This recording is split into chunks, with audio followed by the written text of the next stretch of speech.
The Wonderful Wizard of Oz by L. Frank Baum. Chapter 5. The Rescue of the Tin Woodman. When Dorothy awoke, the sun was shining through the trees, and Toto had long been out chasing birds around him and squirrels. She sat up and looked around her, Scarecrow still standing patiently in his corner waiting for her. "We must go and search for water," she said to him. "Why do you want water?" he asked. "To wash my face clean after the dust of the road, and to drink, so the dry bread will not stick in my throat." "It must be inconvenient to be made of flesh," said the Scarecrow thoughtfully, "for you must sleep and eat and drink. However, you have brains, and it is worth a lot of bother to be able to think properly." They left the cottage and walked through the trees until they found a little spring of clear water, where Dorothy drank and bathed and ate her breakfast. She saw there was not much bread left in the basket, and the girl was thankful the Scarecrow did not have to eat anything, for there was scarcely enough for herself and Toto for the day. When she had finished her meal and was about to go back to the road of yellow brick, she was startled to hear a deep groan nearby. "What was that?" she asked timidly. "I cannot imagine," replied the Scarecrow, "but we can go and see." Just then another groan reached their ears, and the sound seemed to come from behind them. They turned and walked through the forest a few steps, when Dorothy discovered something shining in a ray of sunshine that fell between the trees. She ran to the place and then stopped short, with a little cry of surprise. One of the big trees had been partially chopped through, and standing beside it, with an uplifted axe in his hand, was a man made entirely of tin. His head and arms and legs were jointed upon his body, but he stood perfectly motionless, as if he could not stir at all. Dorothy looked at him in amazement, and so did the Scarecrow, while Toto barked sharply and made a snap at the tin legs, which hurt his teeth. "Did you groan?" asked Dorothy. "Yes," answered the Tin Man, "I did. I've been groaning for more than a year, and no one has ever heard me before or come to help me." "What can I do for you?" she inquired softly, for she was moved by the sad voice in which the man spoke. "Get an oil can and oil my joints," he answered. "They are all rusted so badly that I cannot move them at all. If I am well oiled, I shall soon be all right again. You will find an oil can on a shelf in my cottage." Dorothy at once ran back to the cottage and found the oil can, and then she returned and asked anxiously, "Where are your joints?" "Oil my neck first," replied the Tin Woodman. So she oiled it, and as it was quite badly rusted, the Scarecrow took a hold of the tin head and moved it gently from side to side until it worked freely, and then the man could turn it himself. "Now oil the joints in my arms," he said, and Dorothy oiled them, and the Scarecrow bent them carefully until they were quite free from rust and as good as new. The Tin Woodman gave a sigh of satisfaction and lowered his axe, which he leaned against the tree. "This is a great comfort," he said. "I have been holding that axe in the air ever since I rusted, and I'm glad to be able to put it down at last. Now, if you will oil the joints of my legs, I shall be all right once more." So they oiled his legs until he could move them freely, and he thanked them again and again for his release, for he seemed a very polite creature, and very grateful. "I might have stood there always if you had not come along," he said. "So you have certainly saved my life. How did you happen to be here?" "We are on our way to the Emerald City to see the Great Oz," she answered, "and we stopped at your cottage to pass the night." "Why do you wish to see Oz?" he asked. "I want him to send me back to Kansas, and the Scarecrow wants him to put a few brains into his head," she replied. The Tin Woodman appeared to think deeply for a moment. Then he said, "Do you suppose Oz could give me a heart?" "Why, I guess so," Dorothy answered. "It would be as easy as to give the Scarecrow brains." "True," the Tin Woodman returned. "So, if you will allow me to join your party, I will also go to the Emerald City and ask Oz to help me."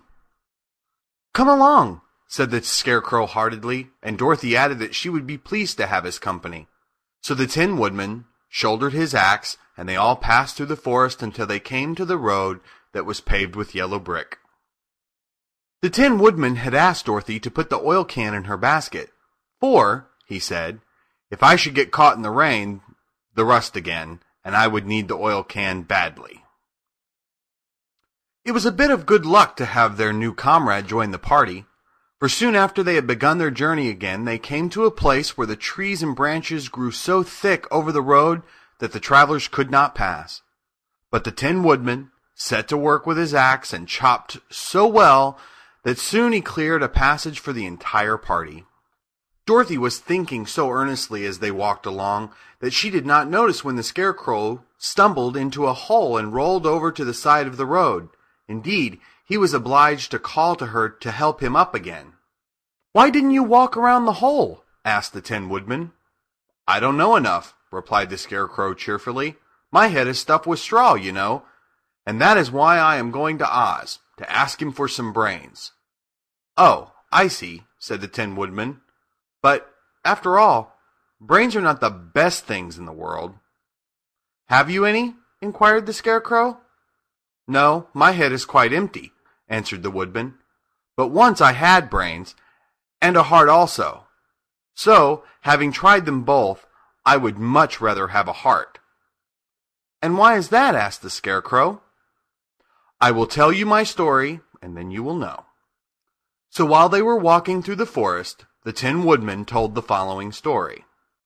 "I was born the son of a woodman who chopped down trees in the forest and sold the wood for a living. When I grew up, I too became a wood chopper, and after my father died, I took care of my old mother as long as she lived. Then I made up my mind that instead of living alone, I would marry, so that I might not become lonely. There was one of the Munchkin girls who was so beautiful that I soon grew to love her with all my heart. She, on her part, promised to marry me as soon as I could earn enough money to build a better house for her, so I set to work harder than ever. But the girl lived with an old woman who did not want her to marry anyone, for she was so lazy she wished the girl to remain with her and do the cooking and the housework. So the old woman went to the Wicked Witch of the East and promised her 2 sheep and a cow if she would prevent the marriage. Thereupon the Wicked Witch enchanted my axe, and when I was chopping away at my best one day, for I was anxious to get the new house and my wife as soon as possible, the axe slipped all at once and cut off my left leg. This at first seemed a great misfortune, for I knew a one-legged man could not do very well as a wood chopper. So I went to a tinsmith and had him make me a new leg out of tin. The leg worked very well once I was used to it, but my action angered the Wicked Witch of the East, for she had promised the old woman I should not marry the pretty Munchkin girl. When I began chopping again, my axe slipped and cut off my right leg.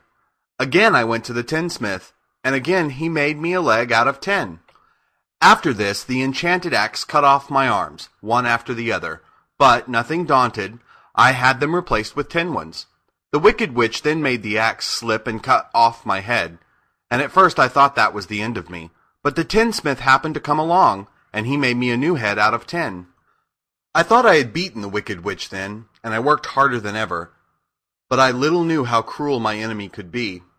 She thought of a new way to kill my love for the beautiful Munchkin maiden, and made my axe slip again, so that it cut right through my body, splitting me into 2 halves. Once more the tinsmith came to my help and made me a body of tin, fastening my tin arms and legs and head to it, by means of joints, so that I could move around as well as ever. But alas, I had now no heart, so that I lost all my love for the Munchkin girl, and did not care whether I married her or not. I suppose she is still living with the old woman, waiting for me to come after her. My body shone so brightly in the sun that I felt very proud of it, and it did not matter to me now if my axe slipped, for it could not cut me. There was only one danger, that my joints would rust. But I kept an oil can in my cottage and took care to oil myself whenever I needed it. However, there came a day when I forgot to do this, and, being caught in a rainstorm, before I thought of the danger my joints had rusted, and I was left to stand in the woods until you came to help me. It was a terrible thing to undergo. During that year I stood there, I had time to think of the greatest loss I had known was loss of my heart.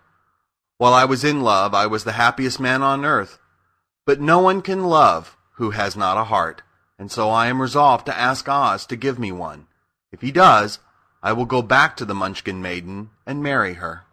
Both Dorothy and the Scarecrow had been greatly interested in the story of the Tin Woodman, and now they knew why he was so anxious to get a new heart. "All the same," said the Scarecrow, "I shall ask for brains instead of a heart, for a fool would not know what to do with a heart if he had one." "I shall take the heart," returned the Tin Woodman, "for brains do not make one happy, and happiness is the best thing in the world." Dorothy did not say anything, for she was puzzled to know which of her two friends was right, and she decided if she could only get back to Kansas and Aunt Em, it did not matter so much whether the Woodman had no brains and the Scarecrow no heart, or each got what they wanted. What worried her most was that the bread was nearly gone, and another meal for herself and Toto would empty the basket. To be sure, neither the Woodman nor the Scarecrow ever ate anything, but she was not made of tin nor straw, and she could not live unless she was fed. The end of chapter 5.